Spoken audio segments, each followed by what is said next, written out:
Welcome. Settle yourself into a comfortable position. Perhaps you are lying down or simply letting the day's weight slip from your shoulders.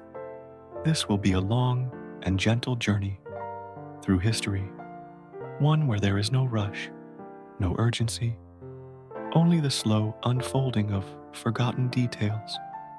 Tonight, we will wander through the world of the Ottoman Empire, a world that stretched across 3 continents, from the bustling streets of Istanbul to the deserts of Arabia to the mountains of the Balkans. Within that vast empire lay hidden spaces that captured the imagination of outsiders for centuries. The Ottoman Harem.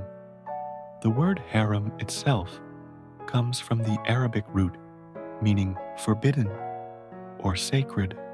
It was a private world, closed to most eyes, and therefore wrapped in rumor, mystery, and misunderstanding. Many imagined it only as a place of indulgence or desire, but in truth, the harem was far more complex, part household, part school, part political institution. Over the next 2 hours, we will slowly and calmly explore this world in 4 movements. First, we will imagine what it was like to live inside the harem as one of its women, what daily life actually felt like, moment by moment. Then, we will pause with the story of one remarkable figure, Roxolana, also known as Hurrem Sultan, whose journey from slavery to influence reshaped the empire. After that, we will drift into the mysteries surrounding the harem, its architecture, its rules, its place in both memory and myth. And finally, we will rise into the contrasting lives of the Ottoman elite outside the harem, where courtiers and sultans performed their roles in gilded palaces and ceremonies. Take a deep breath.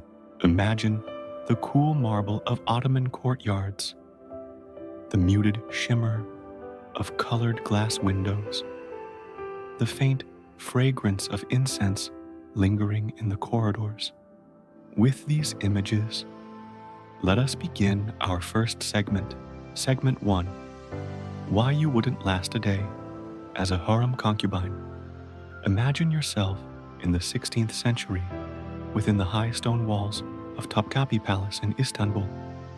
Beyond the gates and bustling courtyards, there is a section of the palace closed to all but a select few, the harem.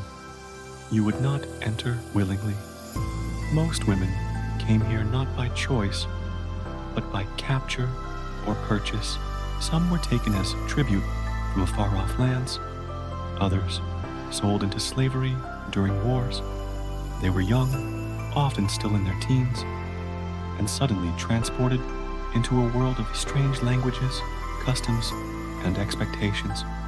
Your new home would be a maze of rooms and corridors. The harem was not one vast hall, as outsiders sometimes imagined, but rather a carefully divided space, small dormitories, long corridors lined with chambers, private quarters for favored women, and secluded gardens enclosed by high walls. Light filtered in through latticed windows, casting intricate patterns on the polished stone floors. The air carried the scent of oil lamps and rose water. Your days would be tightly structured. At dawn, the call to prayer would echo faintly across the city, carried in through the narrow windows. Servants moved quietly through the corridors, and you would rise from a narrow mattress laid on the floor. There was no luxury for newcomers. The harem was a hierarchy, and at the bottom, life was strict and confined. You would spend hours in lessons. There was always something to learn: languages, music, dance, calligraphy, or the art of polite conversation.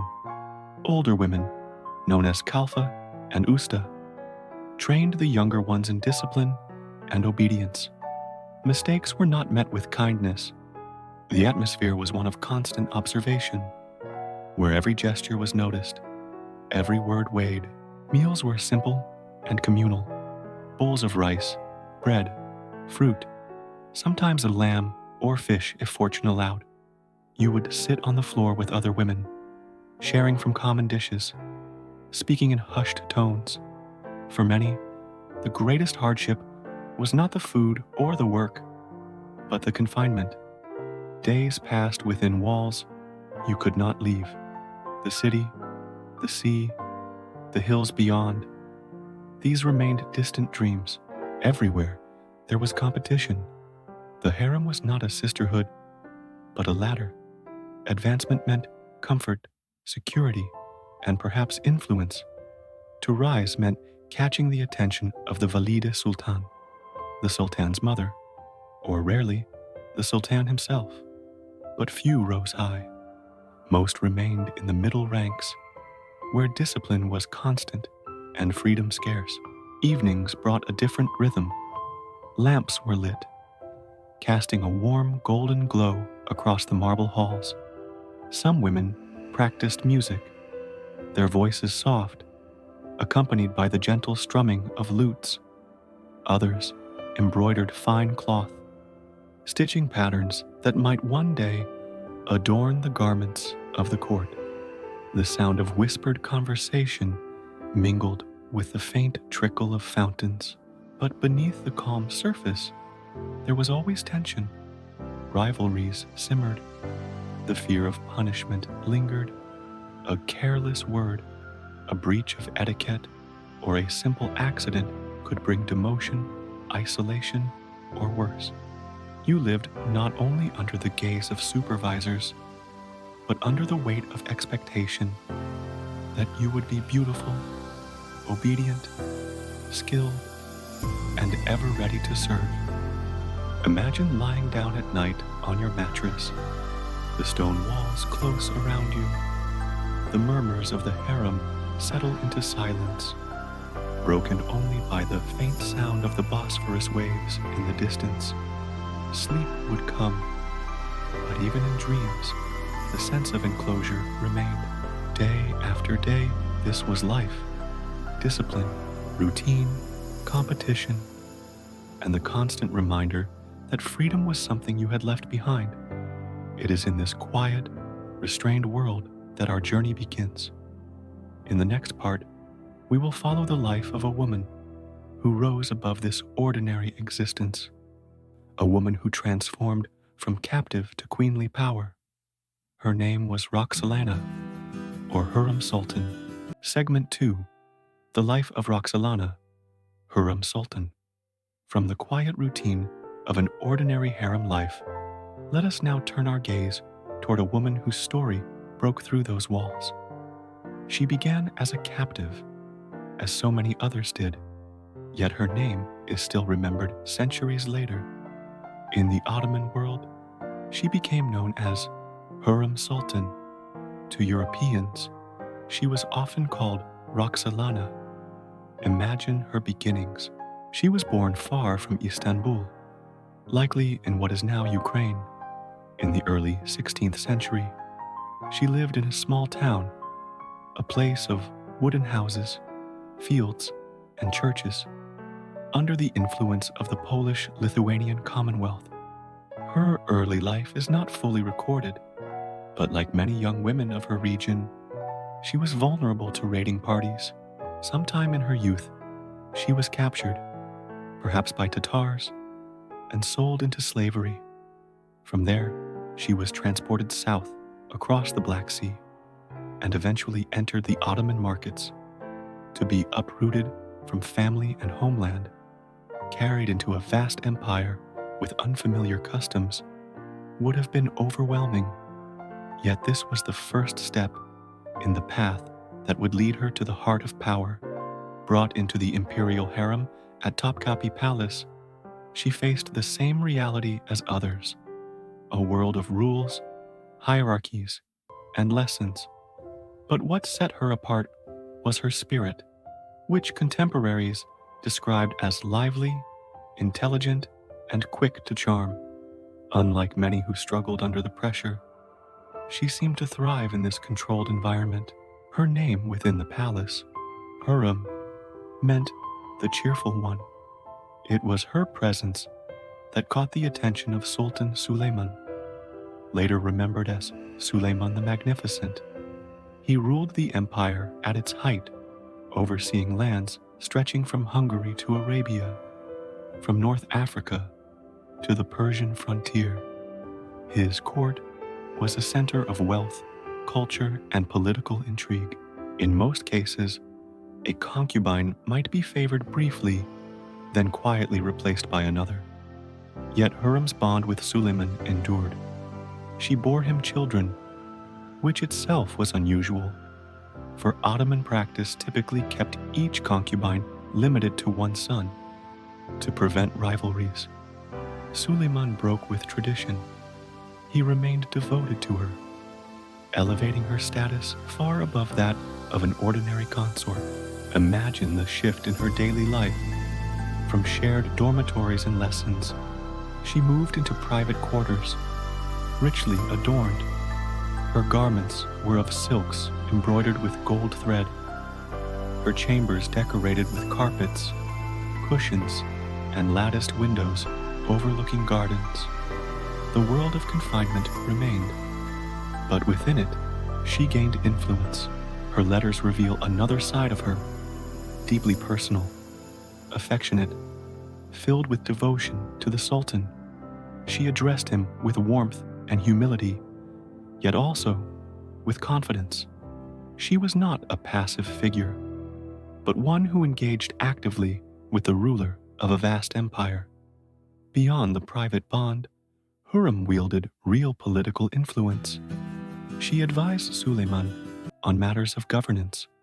She supported charitable works, commissioning mosques, baths, and soup kitchens that served the poor of Istanbul. Her foundations spread across the empire, leaving a legacy of public service tied to her name. Yet her rise was not without controversy. Many at court viewed her with suspicion. Outsiders whispered tales of enchantment, as if her influence could only be explained by sorcery. European visitors, peering from a distance, cast her as a femme fatale. But within the empire, she was recognized as the Valid Sultan when her son later rose to the throne, the highest female position in Ottoman society. Her life ended in 1558, still within the walls of Topkapi. She was buried in a grand mausoleum beside Suleiman's mosque, her memory woven into the city's skyline. To this day, visitors in Istanbul can step quietly into that space, where calligraphic inscriptions trace blessings along the walls, and remember the woman who began as a captive and rose to the highest heights of Ottoman power. So, her story bridges both confinement and influence, both obscurity and prominence. From the silence of the harem's corridors, she became a voice that shaped an empire. As her life draws to a close in our telling, let us move to the next part of our journey. Beyond the individuals, beyond the daily routines, there lingers the air of mystery. Outsiders wondered endlessly about what truly occurred behind the harem's walls. Architecture, rumor, secrecy, and the passage of centuries created a place half real, half imagined. In our next segment, we will wander through these mysteries, the hidden rooms, the whispered rules, the cultural misunderstandings, and the echoes of curiosity that still linger. Segment 3, The Mystery of the Harem, Architecture, Culture, and Myth. When we think of the Ottoman harem today, much of what comes to mind is shaped not by reality, but by imagination. Travelers from Europe, who were never permitted inside, wove stories from fragments, from rumors, and from their own fantasies. The result was a mixture of truth and myth, a place both ordinary and extraordinary. Let us now walk slowly through this world, observing its architecture, its rules, and the misunderstandings it inspired. Picture the Topkapi Palace Harem, the most famous of them all. Behind high stone walls, it was a self-contained city within a city. Courtyards led into passageways, which in turn opened into chambers and halls. Each space was arranged with a careful purpose, reflecting the hierarchy of the women who lived there. At the entrance, there was the courtyard of the black eunuchs, where guards of African origin stood watch. These men, chosen for their loyalty and isolation from ordinary family life, controlled the flow of people in and out. Beyond them lay the courtyard of the concubines, where the majority of the women lived. Here, small dormitories opened onto narrow galleries, with modest furnishings and shared spaces. Deeper still were the more private apartments, the rooms of the Valide Sultan, the mother of the reigning sultan. Richly decorated with Iznik tiles and carved wood, there were hidden gardens where fountains trickled softly, offering respite from the confines of stone. The entire structure was built like a labyrinth, with winding halls that allowed privacy and control. Light filtered through stained glass windows, painting the marble with soft colors. The air was cool in summer, heavy with warmth in winter, and always tinged with incense and rose water. But beyond architecture lay the rules that governed life. Every movement, every relationship was structured. Concubines were carefully ranked. Newcomers, favorites, mothers of princes, and at the summit, the Valide Sultan herself. Advancement was never guaranteed. Some spent their whole lives in quiet obscurity, their names forgotten. Others, like Harem, rose to prominence. The system was rigid, yet within it, there were opportunities for education, for influence, and for survival. Outsiders, however, rarely saw this structure. What they imagined was very different. European travelers in the 17th and 18th centuries wrote of harems as places of endless pleasure, where women lounged idly, waiting to entertain. Painters filled canvases with reclining figures draped in silks, surrounded by music and fruit. These visions reflected more about European fantasies than about Ottoman reality. In truth, the harem was closer to a guarded household, a blend of school, prison, and palace. Still, there were mysteries, even within the empire itself. The harem was a place of secrets, and secrecy invites speculation. Whispers circulated about intrigue, about plots hatched behind closed doors, about rivalries that influenced imperial decisions. Some of these were true. The harem did play a role in politics, particularly through the sultan's mother and favored consorts.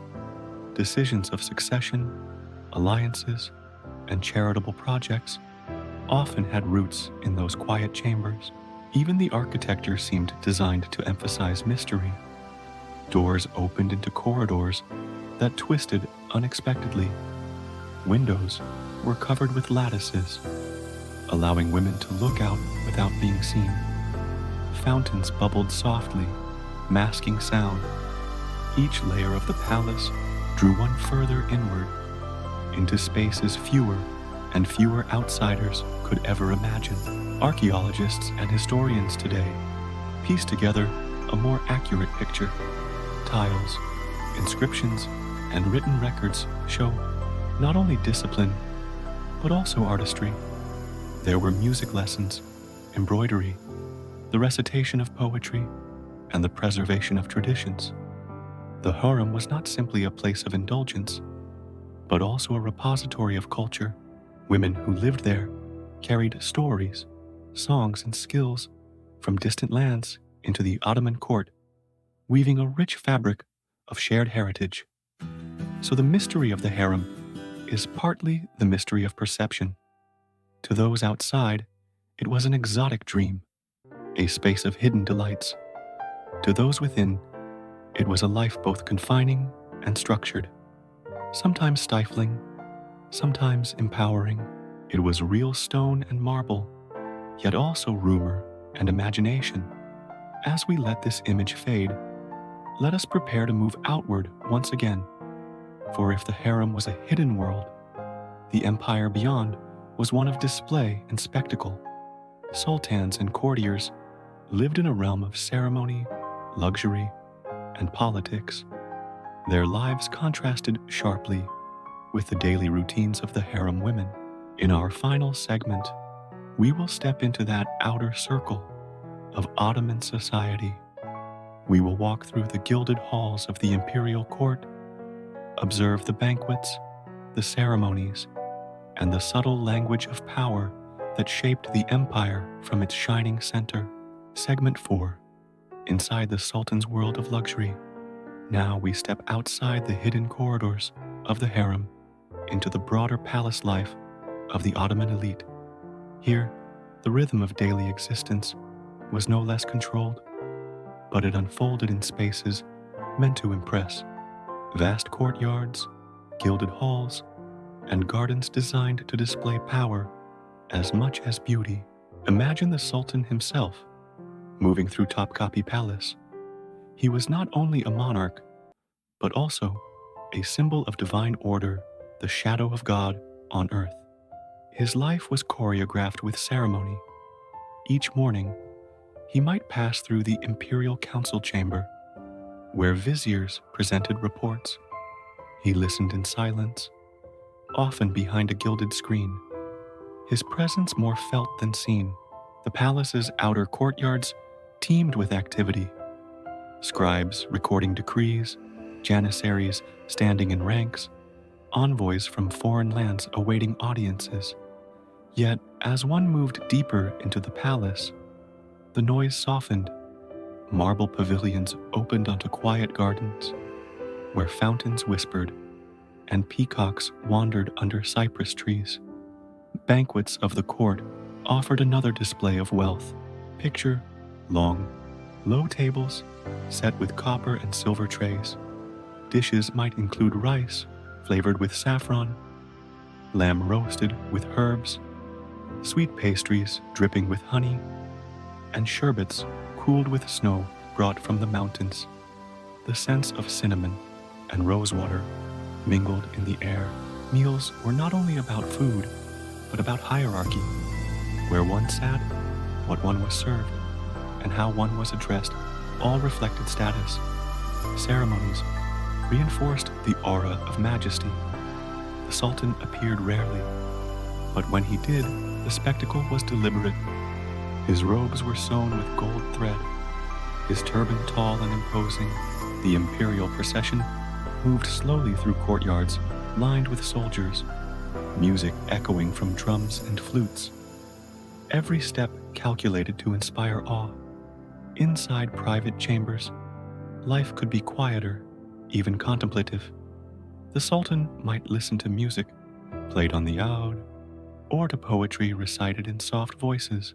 He might commission calligraphers to copy verses of the Quran, their black ink curling elegantly across paper bordered with gold. These quieter moments balanced the demands of power, offering a rhythm of reflection. For the elite beyond the Sultan, life was a careful dance. Courtiers and viziers sought favor, navigating a world where alliances could mean prosperity or downfall. Women of the harem, particularly the Valide Sultan, exercised influence here too, shaping decisions and patronage. Thus, while the harem remained a hidden core, the court beyond projected its magnificence to the empire and the world. Together, they formed two halves of a single whole, the intimate and the ceremonial, the secret and the spectacular. Conclusion.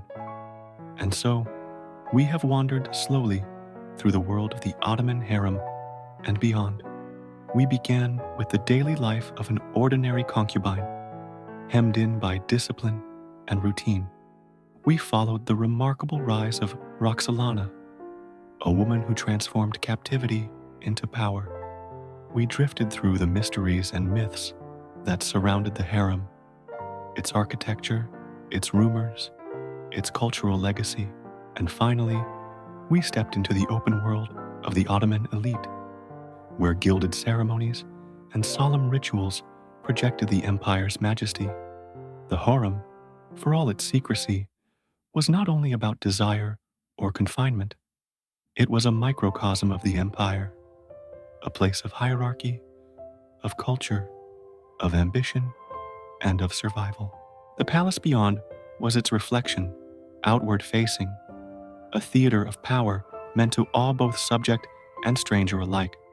As you rest now, consider how distant these lives were, and yet how human they remain. The rhythm of daily chores, the quiet longing for freedom, the pursuit of influence, the desire for comfort, all echo across centuries.